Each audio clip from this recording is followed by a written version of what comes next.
Түркияның көшесінде бір Toyota, бір Lexus көрмейсің ғой. Мына кішкентай Toyotалар бар.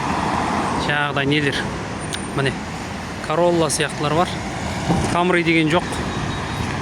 Мен өткенде бір рет бірнеше күн бұрын бір Camry 70-ка көрдім. Басқа Prado деген, 200-ка деген вообще бір штук көрмейсің ғой. А Lexus деген вообще болмайды бұл жақта. Атымен жоқ. Қараңдар, Lexus деген жоқ. Таба алмайсыңдар.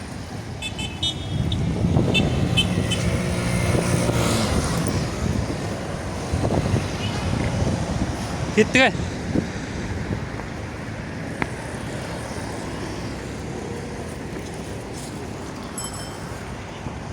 Так, мына тұрған машина Largus жігіттер. Міне танып тұрсыңдар ғой, иә бәрі. Былай полный көрсетпейді. Largus.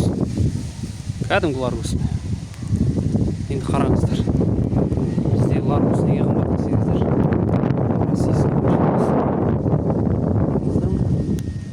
Түркияда бұны Dacia дейді. Міне.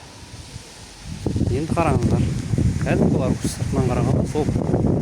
Кәдімгі Largus. Енді арт жағын қараймыз. Арт жағында міне сол Largus. Бірақ жаңа жазулар жұлынып қапты. Кәдімгі Largus. Мынау кәдімгі Жигули. Бірақ итальянский. Кәдімгі Жигули. Іші бәрі Жигули, шоқа. Сырты бәрі Жигули міне. Алды мынандай. Бұл турецкий машина негізі. Итальянский бірдеңе марка дейді, бірақ турецкий машина. Сендер девятканы жаман дейсіңдер міне Стамбулда. Кәдімгі девяткамен жүргісіздер міне.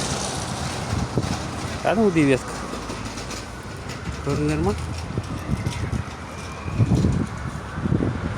Кәдімгі девятка.